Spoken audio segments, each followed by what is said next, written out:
This is the Critical Conversations podcast, a KPOV special project developed to feature unique perspectives and the courage it takes to go there, challenge mundane thought, and question the norm. Wakeman joins me. She's here to talk about her book. She's the author of Life's Messy, Live Happy. Things don't have to be perfect for you to be content. She says it's all about not cleaning up the mess around you, but learning how to move through obstacles more skillfully to remain happy. She's going to show us how to dramatically change the level of contentment you feel in your daily life by learning how to disconnect happiness from external forces, to stop worrying about the future, and by realizing that most of your negative feelings are about things that never even happen. Wakeman, you are a drama researcher, international leadership speaker, and consultant. We're talking today about your latest book, Life's Messy, Live Happy. Things don't have to be perfect for you to be content. Thanks for joining us today. I appreciate the opportunity to talk to your audience about the new book. Well, tell me, it just made me laugh. A drama researcher. Tell me about that. How did that get started? That was kind of an accidental career was born. I was involved in my master's degree, and I was working in healthcare. And I had a new medical record for physicians that we were rolling out. And the physicians were telling me this is going to take them longer, it's going to ruin their lives, and they won't spend time with patients. So I'm very fact-based. And I thought, well, I'll just study. We know how much time it took them to transcribe, right? We pay by the minute. I'll just study if that's true or not. So I put an observer in physician rooms, and I had them have two columns. One column, how much time does the physician spend with the patient? And then second column, how much time did they spend putting things in the medical record? And within minutes, hours, my staff came to me and they said, we need to change the research project. We need a third column. And I said, what third column? What would you put in it? And they said, well, we keep track of the physician spending time with the patient and the physician spending time with the computer. We need a column. It's the biggest column, is how much time does the physician spend complaining about the patient or the computer? And I said, that's fascinating. 2.5 hours a day, the average person spends in what we call drama, emotional ways, being miserable when they don't have to, 816 hours a week. This isn't pain that is caused from the outside. This is suffering that's self-imposed. And I thought, what a wonderful place to help people. 2.5 hours a day they can recapture by learning how their mind works and how the world works. Because I came out of a counseling background. I'm like, I can help people with this drama. They don't have to be as miserable. They can go through the day, same day, more joyfully, less misery. We humans, we are such interesting creatures, aren't we? Aren't we? Yes, we are. And nobody really talks to us when we're young about, how to be a human. Don't believe everything you think. You're the observer, not necessarily the thinker. There are some things in this book I put out there because I'm so many of us joined the religion of suffering when we're little, and we think that our well-being has to do with our external circumstances, and we defer our happiness, when this is over, I'll be happier, or when I retire, I'll be happier, or when you can just be happy right now. Right. We base so much of our identity and our happiness and our success on so many external things. How did that get started for us? Where does that come from? I think it comes from, we pass down unexamined lives because we hear, I think our parents were like, Mom, what's wrong? And she's like, well, your dad did X. Instead of a proper answer would be, I'm judging your father right now. And when I judge people, I feel separate and feel unloved, right? So, we pass down this unexamined life. We also, if drama is emotional waste, and the way to clear up waste is good processes, emotional waste, which is drama, cleans up with good mental processes. And a whole lot of us just don't understand how our mind works. We grab onto a lot of examples of how people outsource their well-being. They blame their circumstances or other people for their state of happiness. Well, then defining happiness too. When some people say, well, how do I know if I'm happy? When we get asked, are you happy? Hey, Sai, are you happy today? Yeah. And what are those markers? And in the book I talk about, I'm not just talking about a feeling of happiness, because I don't want people to bypass their feelings or have some toxic positivity. Just this general state of optimism and contentment that we have to, cultivate on a regular basis. so much of what we're taught, like I talk in the book about heartbreak and grieving and death and dying and loss, and how we can't prevent that. That's going to happen in our lives. Obviously, we're going to lose people to death or to, break up. So instead of trying to prevent that or live in fear of that, what if we got skillful at heartbreak or grieving? And the role models we see sometimes don't show us an accurate view of the whole perspective. We've lost many people in our family, but right before COVID, we lost our 15-year-old nephew to a car accident, and he was a great fisherman, and he taught all kinds of kids in our neighborhood to fish. And his mom was at my house, and she was looking out over these little boys fishing on the dock, and she was smiling. And I remarked on her joy. I said, that is so incredible, isn't it? All these boys that Drew actually taught how to fish. And the minute she caught herself happy, she stopped, and she got sad again. And she goes, it doesn't honor him to, have joy. I need to remember that he's gone. And we're taught to grieve that you can't have both. Like so many people teach us, you can only have one feeling at a time. I'm like, well, what if you can have joy and heartbreak at the same time?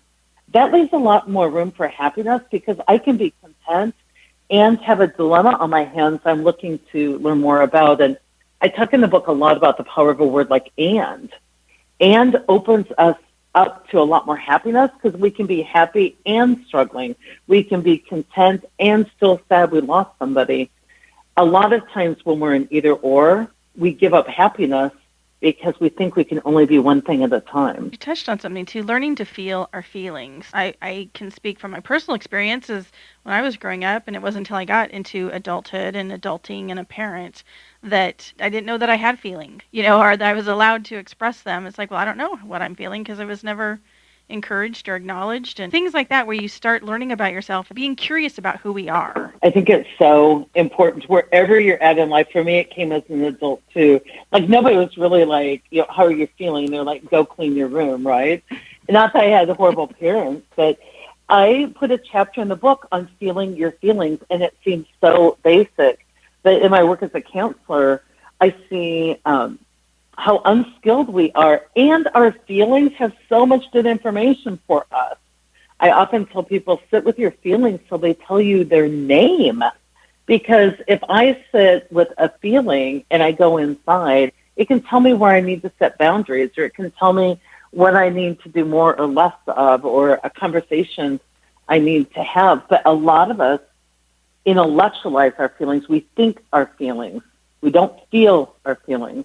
If I sent you a meme right now that was funny, if you were feeling your feelings, you would laugh out loud and get that boost of brain chemicals that come with laughter and soothe us, right? But instead, we don't feel it. We think it. We go LOL and pass it on. We are intellectualizing our feelings often rather than feeling our feelings. I think, too, embracing that life is messed. It really is. And that's okay. We don't want this perfect Stepford life. Yeah, I believe that if you look at our actions, we're striving for our life to be perfect.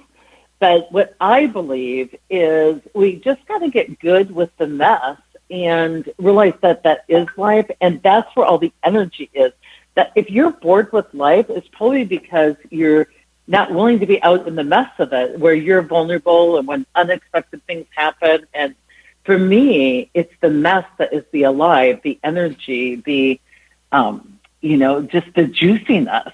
And for a lot of us who won't do the mess part, it is it's tough because our lives seem pretty boring or draining. Who is this book for, Sai? Who needs this book? When they asked me to write a book, they were kind of like, will you write a book to teach people how to live? And I'm like, I don't really do that. I'll write a book how I've lived, and if it helps people, great.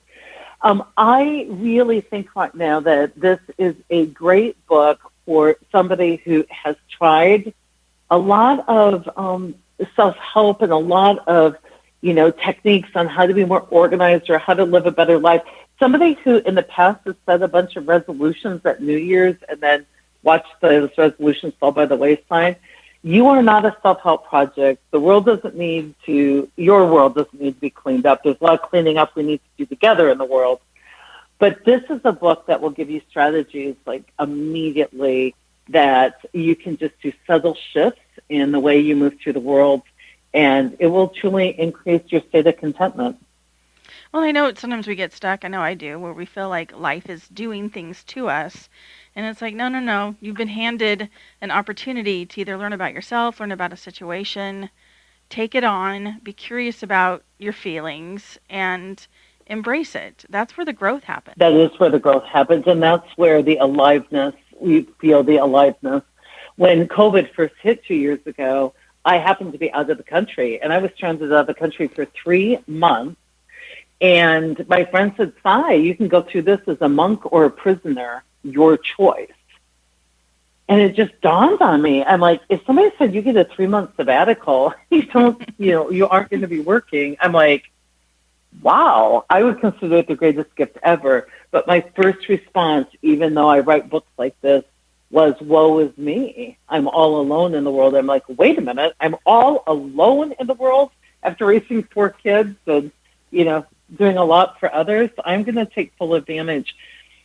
And I really think that that's the key. It wasn't just think positively. It was see the reality of the situation. And once I saw it, I was able to capitalize on it. And we hear a lot, or we read magazine articles, headlines, things where, are you living your purpose? What is your purpose? Are you happy? How to live? How do we answer those questions when we look at them? I mean, it feels like it's a test, or, oh, I'm going to fail this one. When people are like, are you happy? What I like to do is not accept the question as given, like, oh my gosh, I got to go inside and like justify my happiness. I might come up with a pat answer where it's like, happiness is definitely one of the things I'm feeling right now. I'm also feeling, scared. I'm also feeling, a bit concerned. Or I think that just responding to what's given to you without shaping it according to your values, or that's where you can have fun with it. Or, are you on purpose? Are you living a purpose-driven life? All of those things are so you either are or you aren't, and they lead us to judging. I just like to help people ask better questions. Like, if it has or in it, it's probably not a good question. And I like to reframe questions and just respond differently. The book is Life's Messy, Live Happy. Sai Wakeman, it's been a pleasure talking with you. This is your, I believe, if I did my research correctly, their 4th book. My 4th book. Congratulations. And the work, where can we find the book and learn more about you and your work? Sure. So the book is out today, so you can use your local bookstore. They'll order it in for you if they don't have it on the shelf yet. And of course, there's Barnes & Noble and Amazon and Target, all those places online. And if you want to just know more about our work, I'm at Sai Wakeman, CYWAKEMAN, on all social media. And we have some great YouTube footage out there, too. Just search my name. There's a TEDx talk that talks about the 3 questions that will change your life. It's a good place to start. You've been listening to a KPOV Critical Conversation. To hear more engaging interviews on important topics, please visit kpov.org/criticalconversations.